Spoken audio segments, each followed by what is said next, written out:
Hi Year 5, welcome to Thursday's writing lesson. Go and grab everything that you're going to need and then we can get started. Welcome to Thursday's English lesson. What we're going to do today is very similar to what we did earlier in the week, but this time we are proofreading and editing for spelling and punctuation errors in your paragraph that you wrote yesterday. So you are going to need either a purple pen if you've got one or a different colour pencil crayon. And you're also going to need all of your pieces of paper with all of your stories on, but in particular the paragraph that you wrote yesterday. What I'd like you to do is look back at your work from this week and think about, is there something that you're most proud of in the paragraph? Is there a feature in your writing that you're proud of using? Did you use a nice expanded noun phrase? Right, now your special power, your superpower, is look through your paragraph and using your purple pen, include adjectives to describe your noun. So instead of your sentence saying the liana vines were twisted together, you could say tangled, tough liana vines were twisted together. Pause the video and have a go at that. Your next superpower is to include a relative clause in the paragraph that you wrote earlier this week. The paragraph was about shelter, remember? So it says, the tangled, tough liana vines, which look like snakes, were twisted together. So you could use them in brackets, you could use it as an embedded relative clause, or you could use the relative clause at the end of the sentence. It's up to you for this one.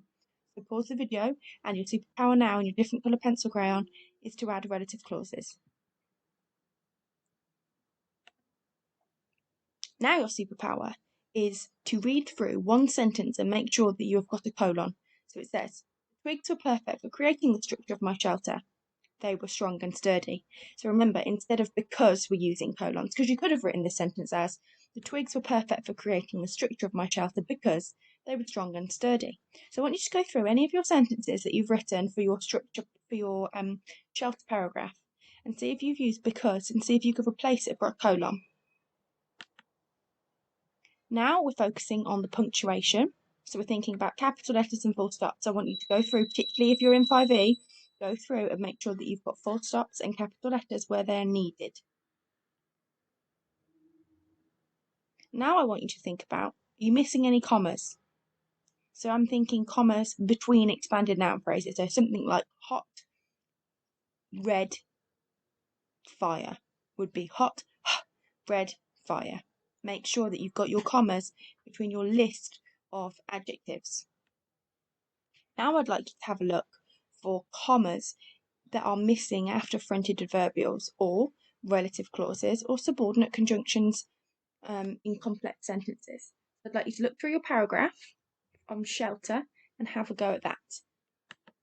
And finally, can you think whether you are able to use at least one or two of these Year 5-6 words in your shelter paragraph? Are there any that fit in?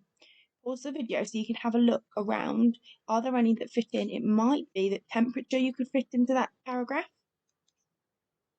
Remember, if you think you've got a paragraph of perfect spelling, send it in to me. I'd love to see it.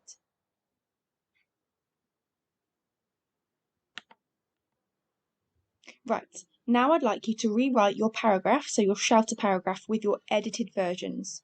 Remember, what you're writing is effectively a survival guide, isn't it? So each of your paragraphs are basically a survival guide. So I want you now to make sure that you're writing up all of your edited bits in neat and then sending it to me on the Year 5 email address for lots and lots of dojo